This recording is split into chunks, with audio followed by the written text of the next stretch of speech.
Halo Sobat Sains Farmasi, pada video kali ini kita lanjutkan video yang kemarin ya Sobat ya.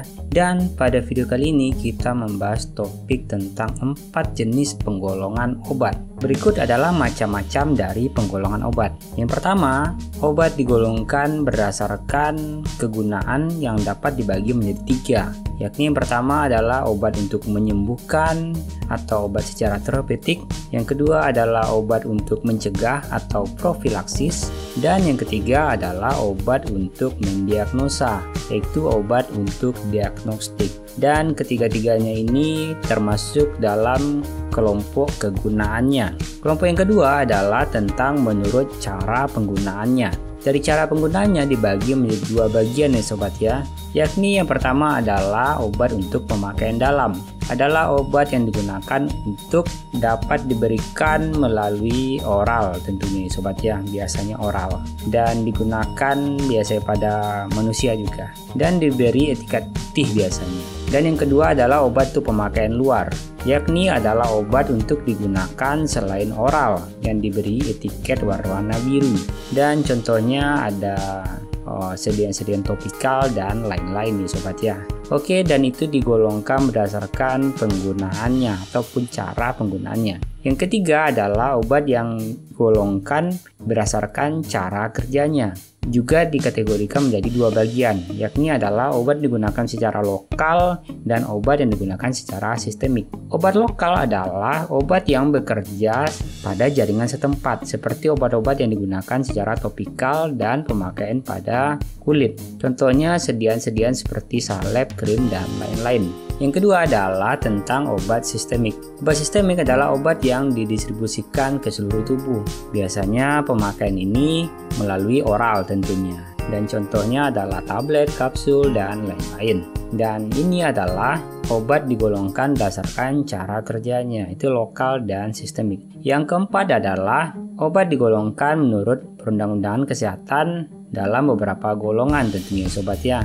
Yakni kalau di sini ada 6 golongan, yakni adalah ada obat narkotika, psikotropika, obat keras, obat bebas terbatas, obat bebas, dan obat wajib apotek tentunya.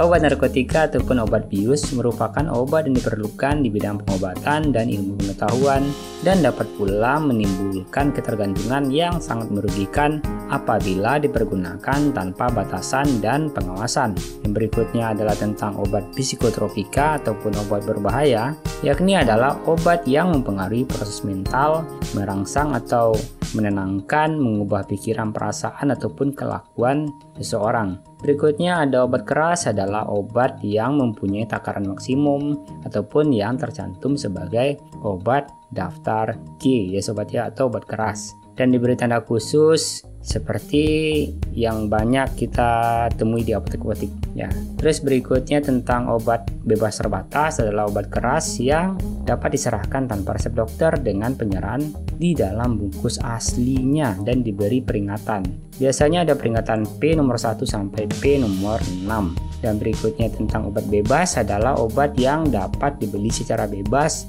dan tidak membahayakan bagi pemakainya dan diberi tanda lingkaran hijau dengan tepi berwarna hitam. Yang terakhir adalah obat wajib apotek. Obat wajib apotek adalah obat keras yang dapat diserahkan tanpa resep dokter yang diserahkan oleh apoteker, penanggung jawab apotek ataupun pengelola apotek di tempat ia berpraktek, yakni di apotek tersebut. Walaupun begitu, semua obat di atas ya Sobat ya, obat narkotika, psikotropika, obat keras, obat bebas terbatas, obat bebas sekalipun ataupun obat wajib apotek, terutama tekankan pada obat bebas terbatas dan obat bebas. Semua obat-obat ini masih memiliki takaran dosis yang tepat. Apabila penggunaan obat tersebut tidak tepat, maka justru akan membahayakan daripada keselamatan pasiennya sendiri. Oke Sobat Sains, itu adalah bahasan tentang penggolongan obat berdasarkan macam-macam penggolongannya. Yakni yang pertama ada penggunaan berdasarkan penggunaannya, berdasarkan cara penggunaannya, yang berikutnya tentang cara kerjanya, dan terakhir digolongkan berdasarkan undang-undang kesehatan. Oke Sobat Sains, sampai di sini aja video kita kali ini. Sampai jumpa di video selanjutnya.